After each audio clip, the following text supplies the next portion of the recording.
Ji. Okay. Yeah. Okay. Can we go to the next slide, Ji?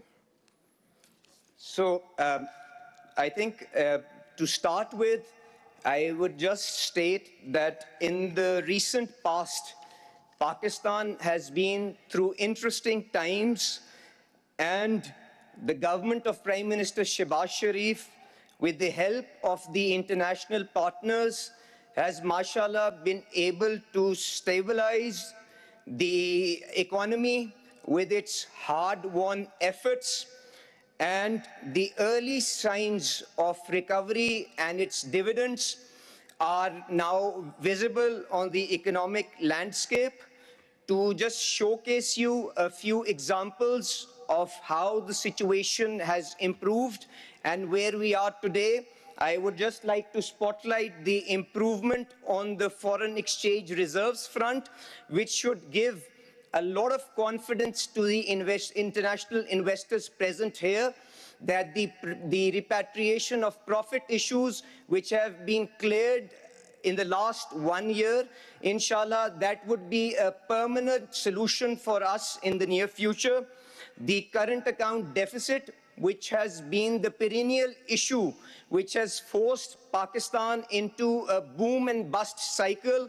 In the last 8 months, we've been able to convert that into a surplus of around $650 million. The inflation, which had skyrocketed to around 40% a year back, is now well in check, and the CPI is hovering around 1%. The Pakistan Stock Exchange, despite the recent turmoil that we see in the markets, remains amongst one of the best performing markets in the world. So all these efforts that the Prime Minister Shehbaz Sharif and his economic team has personally led is leading to a lot of accolades on the international front. And I will just like to showcase a couple of testimonials and validations that we've received from the MD IMF, which has recently stated that the Pakistan's economy is moving in the right direction with strong reform efforts.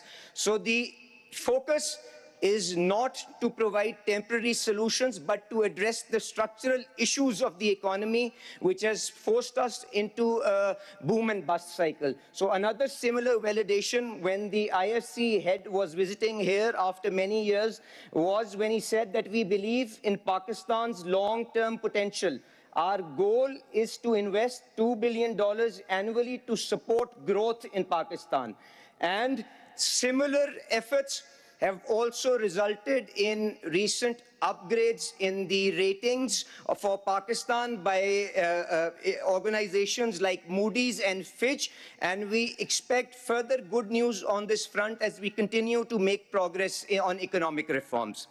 So now, as we move from anchoring and stabilization towards a more inclusive, resilient, and sustainable growth paradigm, the focus, the effort of this forum is to highlight and showcase what kind of role mining can provide in this transition. And the next few slides, with the help of the next few slides, I would like to showcase what Pakistan has to offer, what is being done to facilitate that, and where do we stand in terms of excavation, capacity building, and value addition. So let's go to the next slide.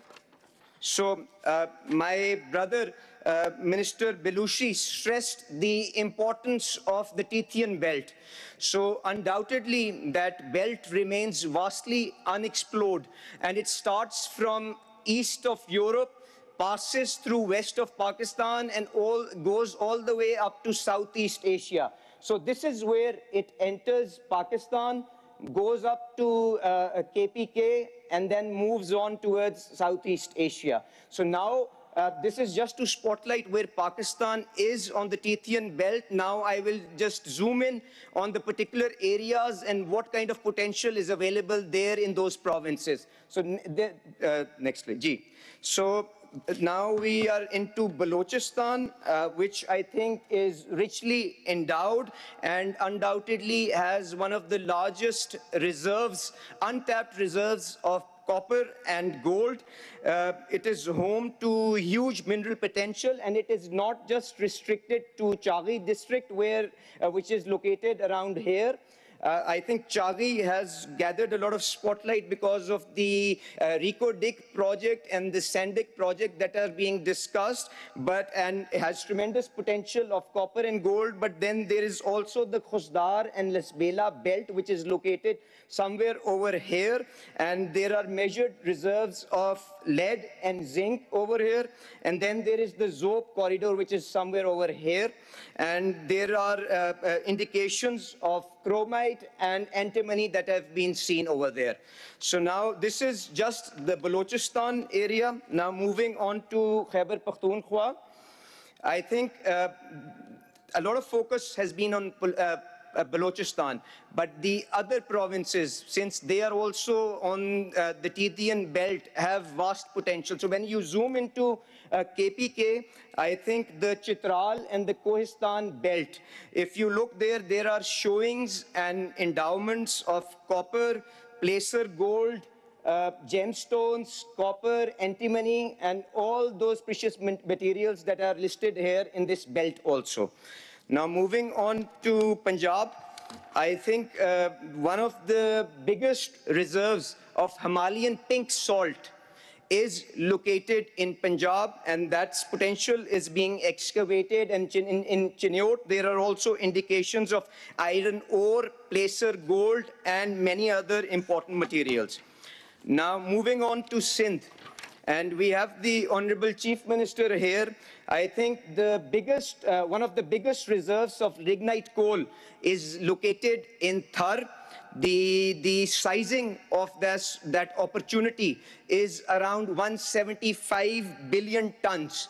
And the current production that is happening there is only 11 million tons per annum. So there are a lot of projects and a lot of opportunities in gasifying this coal resource and meeting the energy and the fertilizer needs of the country. So, and then there are also dimension stones and industrial minerals that are also available there. Now moving on to Gilgit-Baltistan, I think in Gilgit-Baltistan, there are also indications of gemstones, various projects and undertakings are being done there to develop and harvest the potential of gemstones in this belt. And then you have rare earth elements, indications of tracer gold, and many other materials in this belt also. Moving on to Kashmir, I think Kashmir, just like the other areas of Pakistan, is equally endowed with many rich minerals, which include gemstones, gold, lead, zinc, manganese, industrial minerals, and dimension stones. So this is, we can go to the next slide. This is just to highlight the kind of potential that remains untapped within Pakistan and what is being done to cultivate and harvest this potential. So now on what the government is trying to do to facilitate the discovery of these minerals and to add value to these products. I think everyone understands and appreciates that minerals primarily remains a provincial subject. However, the vision of the Prime Minister and with the support of the Army Chief was that we harmonize the fiscal and the legal framework under which this entire activity is happening. Currently, there were more than 6 acts, more than 6 policies, 8 acts, and around 36 different variations of rules under which this mining activity was happening. And some of these legislations were as old as 1923. For example, the Mining Health and Safety Act that was being used was approved in 1923. The Provincial Concessions Act that was in vogue was approved in 1948. The Labour Act was enacted in 1965. So this effort, and we will be unveiling that harmonized framework in which all the fiscal incentives have been drawn out after multiple rounds of stakeholder consultations in which the chief ministers have personally been involved. These, these benefits, these incentives have also been benchmarked with the top international jurisdictions by a renowned consultant, American consultant by the name of Wood Mackenzie. And similarly, the legal framework has also gone through this rigorous round of evolution and was led by a renowned law firm based out of UK, which is White and Case. So this is an effort that has happened in the last 1 year under the stewardship of the Prime Minister. Now, what are the key features of that policy? I think the first thing that we also get to hear about is how will you ensure that the value addition is done locally in the country, and it is not just basic metals and the concentrate that is exported out of Pakistan. So the incentives, whether it be in terms of developing the royalties, have been imposed based on a sliding scale. So as you move up in the value chain, the burden of the royalties that has to be shared will reduce. So that is to incentivize onshoring of maximum amount of value addition.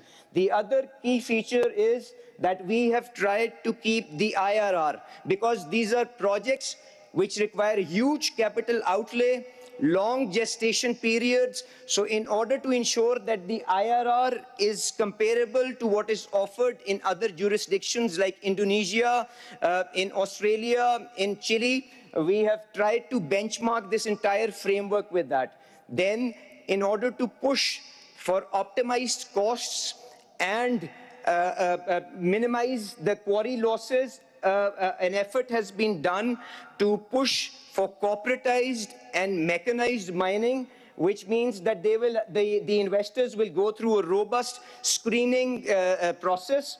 The third is a lot of effort has gone into ensuring transparency in the licensing and allotment of the blocks purely on merit basis.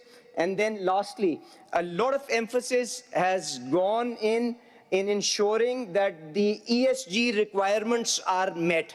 And all this is also being facilitated through the Special Investment Facilitation Council, which provides a one-window solution for all the foreign investors who want to enter into this market.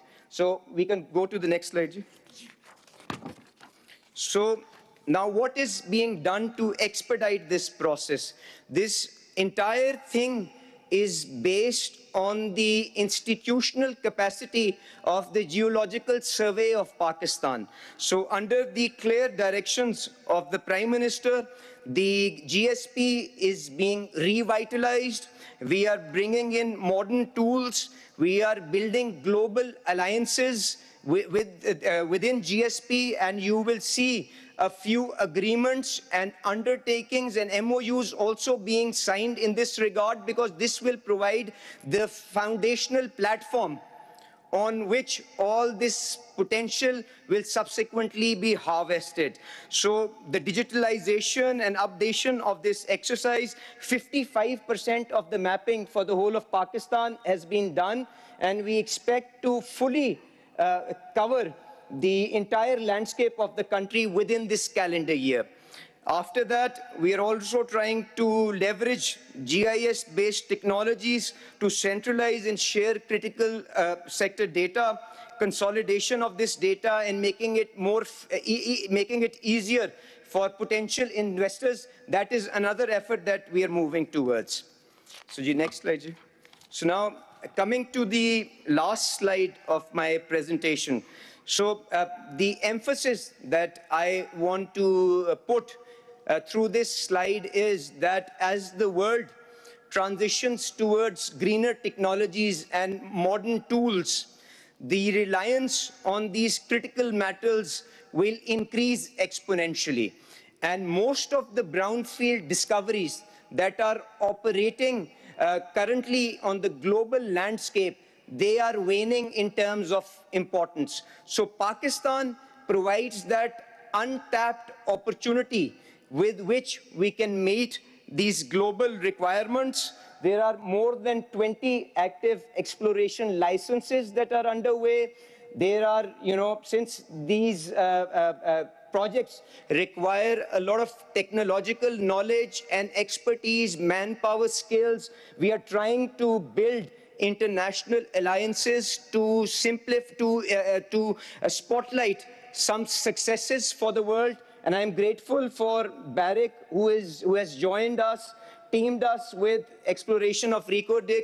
Mr. Mark Bristow is personally here. He would be providing detailed information on the project. Then we have our friends from UAE, International Resource Holding, which is helping us develop this sector.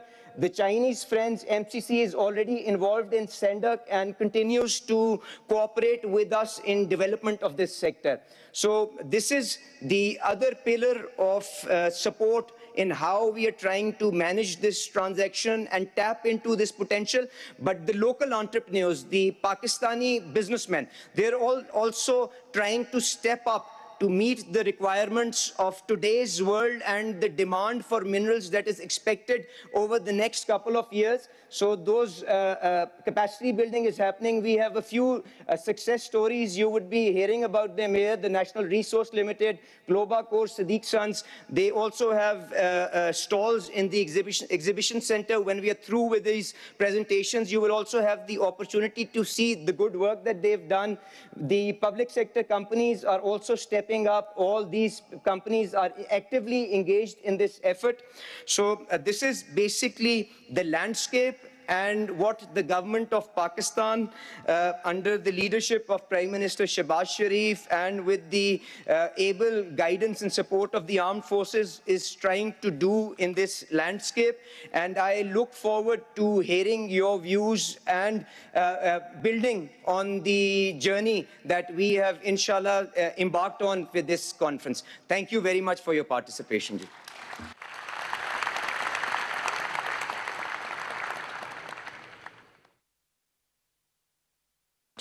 Thank you so much, Your Excellency.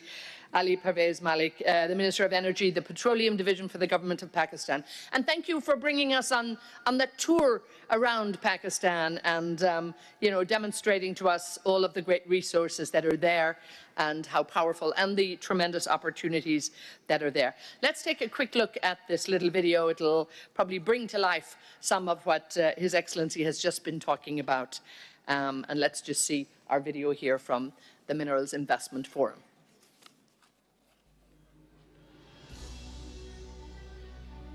Hidden deep within Pakistan lies a future waiting to be unearthed.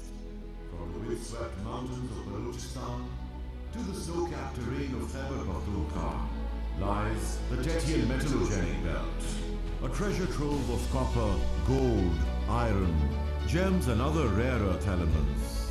At the core, Reko Diq, a giant among giants, a world-class copper-gold deposit poised to shift the balance of global supply. Its potential, monumental.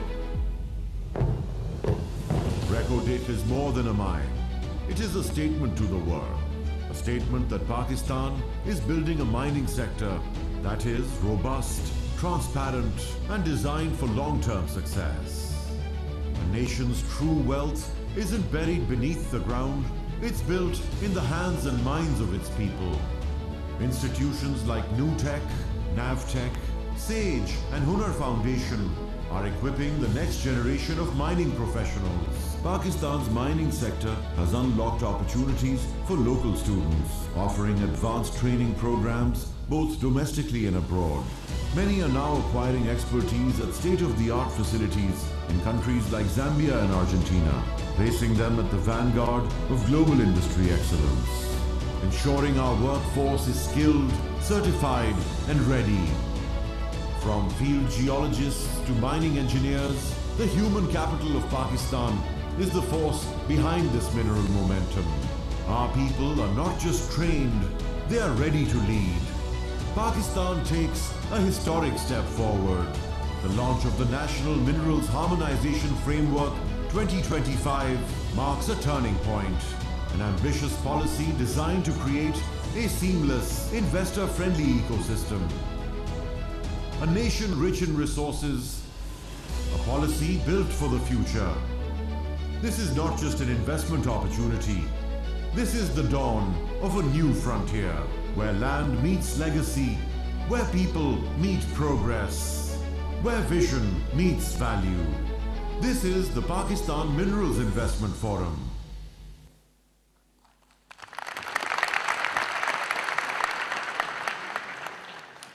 And there you heard it, the dawn of a new frontier. The possibilities in Pakistan, without a doubt, are absolutely endless. But let's take a closer look at what is happening at the jewel in the crown, so to speak. Let's hear from the President and the CEO of Barrick Gold Corporation to bring us up to date with what's going on with Reko Diq and the future of mining in Pakistan. Please give a very, very warm welcome for Mark Bristow.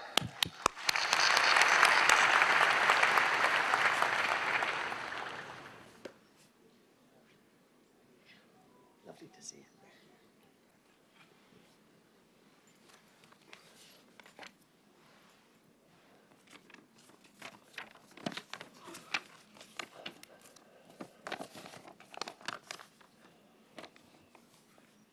Honourable Prime Minister Shehbaz Sharif, Chief of Army Staff General Asim Munir,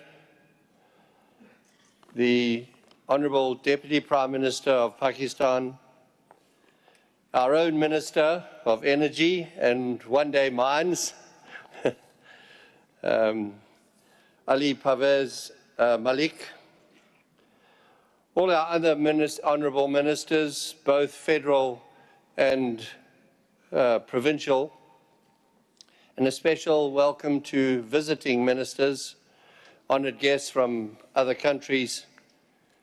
A special welcome to our Chief Minister, Bukti of Balochistan. And a very good morning, ladies and gentlemen and fellow miners. And in particular, I would like to express my sincere gratitude to those colleagues from the major mining and international mining companies that accepted our invitation to join us here in Islamabad to talk about future of mining in Pakistan over the next 2 days. A lot of work has gone into arranging this event. And so I'd like you to join me in thanking all of those who made this such a success.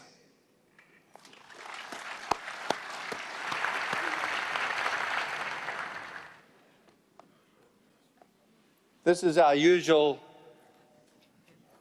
cautionary statement, which you can also find on our website, should you wish to review in more detail.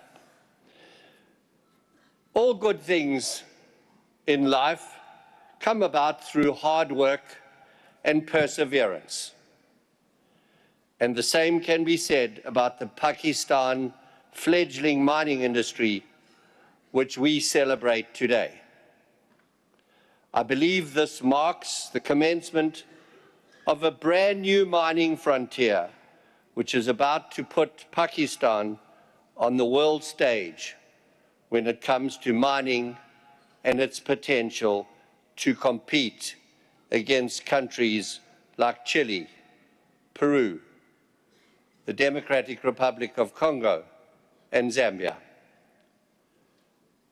I am equally proud to present the flag bearer of this event, one of the world's largest undeveloped copper-gold deposits, Reko Diq, which has been more than 20 years in the making. It is a great example of how engagement and partnering between governments and international investors can deliver something that is good for all stakeholders. Barrick, with the governments of Pakistan and the province of Balochistan, set out to reshape the Reko Diq partnership that focused on sharing the value it would create with all stakeholders. At the end of 2022, after much negotiation, our teams completed the reconstitution of the Reko Diq project, having received a favorable opinion from the Supreme Court of Pakistan and the required legislation having been passed into law. So Reko Diq today is a 50-50 partnership between the people of Pakistan and Barrick, owned 50% by Barrick, 25% by 3 Pakistan federal state-owned enterprises, 15% by the province of Balochistan on a fully funded basis, and 10% by the province of Balochistan on a free carried basis. Balochistan's 25% share is fully financed. Never before has sharing of a mining venture in this manner been concluded in our industry. Following the reconstitution in 2022, we immediately set out planning the development of the mine into a world-class, long-life mine, which substantially expand both Barrick's strategically significant copper portfolio and its benefit to Pakistani stakeholders for generations to come. At the end of 2024, the feasibility study was completed, producing total contained, proven, and probable mineral reserves of 15 million tons of copper and 26 million ounces of gold. This mine is set to become one of the lowest cost copper producers in the world. And I would like to note that the bankable feasibility study focuses only on 5 porphyry deposits. Based on the prospectivity of the mining and exploration leases that are already defined, there is every reason to believe that Reko Diq will still be operating past the end of this century.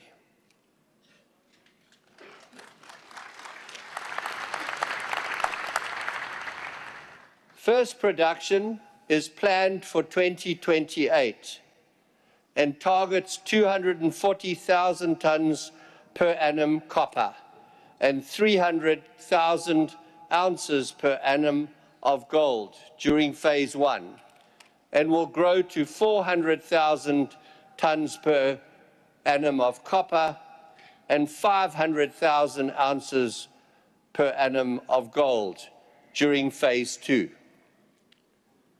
We have now entered the construction phase, having submitted the environmental and social impact study, filed the 43-101 report, and received the approval of the company's boards of directors. The ongoing development of this resource is a key milestone, not just for Barrick, but also for Pakistan and the province of Balochistan. And I am sure, as I said at the beginning of my presentation, Reko Diq will be the beacon that leads Pakistan into the ranks of the top global mining jurisdictions.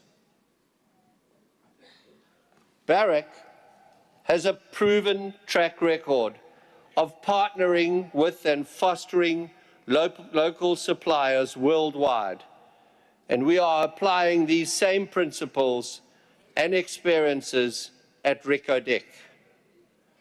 Over the last 2 years, we have awarded contracts valued at millions of dollars to suppliers from the Chagai district and across Balochistan.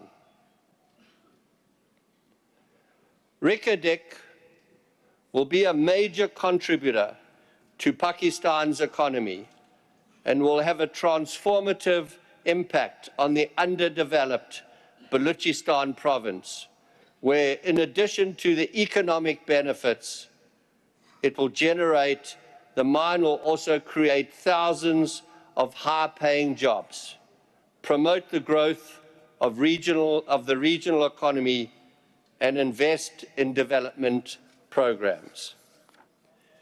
During peak construction, Reko Diq is expected to employ more than 7,500 people, and once in production, is expected to create approximately 4,000 direct long-term jobs.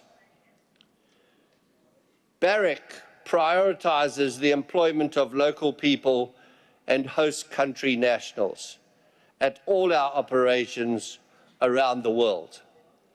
As part of this commitment, we launched the International Graduate Development Program for Reko Diq project in July 2023. Balochistan graduates selected from thousands of applicants embarked on an intensive on-the-job training program at Barrick mine sites throughout the world, including Veladero in Argentina and Lumwana in Zambia. 9 graduates have completed year 1 of the program. Another 18 have recently been selected. This hands-on experience is designed to equip talented youth from Balochistan with practical skills and insights into world-class mining operations. By the time we get to the final construction phase of the mine, we expect to have around 50 of these international graduate candidates. And at completion of the program, graduates are expected to return to Balochistan and the Reko Diq project, contributing to driving change in their communities. Their participation in the program not only helps to address the regional skills gap, but will create the foundation of management in Reko Diq based on local people. Our social investment and development plans were put in place well in advance of the start of construction. These have already improved the livelihoods of the local communities, providing access to clean drinking water, food, health, and education.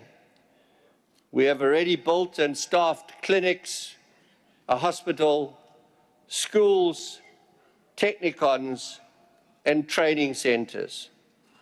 And one thing I'm particularly proud of is that most of the children now around Reko Diq go to school every day. And of those students, there are approximately 50% boys and 50% girls.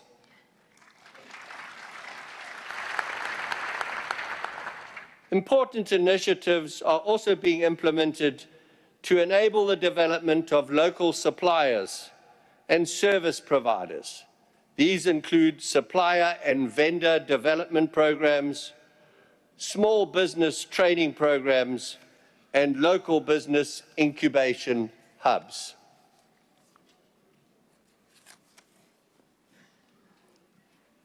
I can say confidently, ladies and gentlemen, there's still so much more to explore and invest in Pakistan. In total, just in the Reko Diq licenses, we have identified 15 porphyry bodies, and we're still finding more.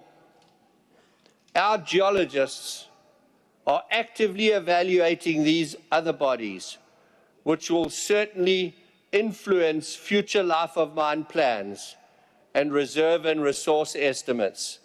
I always tell the team in Reko Diq is just a starter mine. There's lots more to come. There is substantial upside.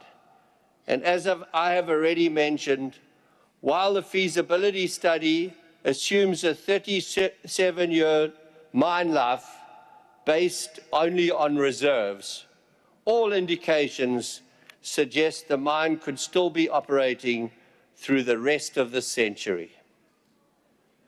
With this in mind, we are already looking to grow our footprint with new partnerships, again leading this region into the global industry of world-class mining.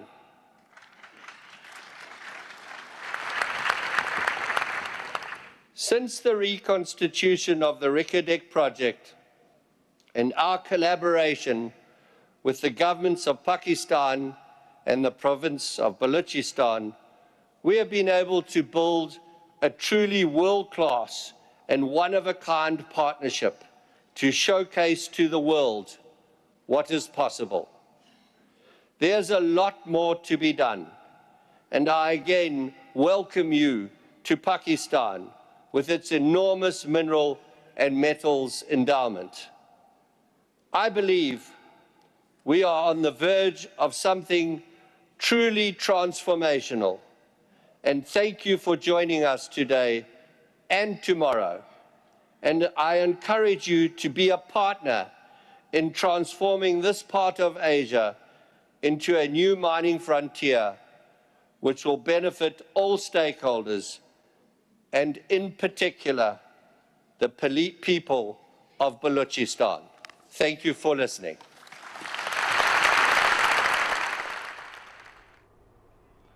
नाज़रीन, Pakistan minerals investment forum 2025 Islamabad में जारी है। Forum में मुख्तलिफ मुल्कों से मुतल्लिका शोबे के माहिरीन शरीक हैं। वज़ीर पेट्रोलियम अली परवेज़ मलिक की पाकिस्तान मिनरल्स इन्वेस्टमेंट फोरम में प्रेजेंटेशन। उन्होंने कहा कि पाकिस्तान मिनरल्स इन्वेस्टमेंट फोरम के शुरका का खैर मकदम करता हूँ। फोरम के इनेकाद का मकसद पाकिस्तान के मादनी शोबे के मौक़े उजागर करना है। फोरम में गैर मुल्की सरमायाकारों की शिरकत पाकिस्तान के मादनी शोबे पर एतमाद का मज़हर है। न्यूज़ स्टूडियो से फिल वक्त इतना ही।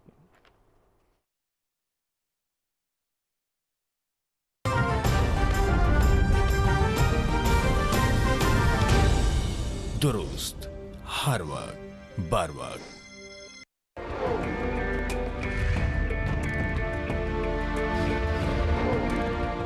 कुदरत ने आपको हर नेमत से नवाजा है। आपके पास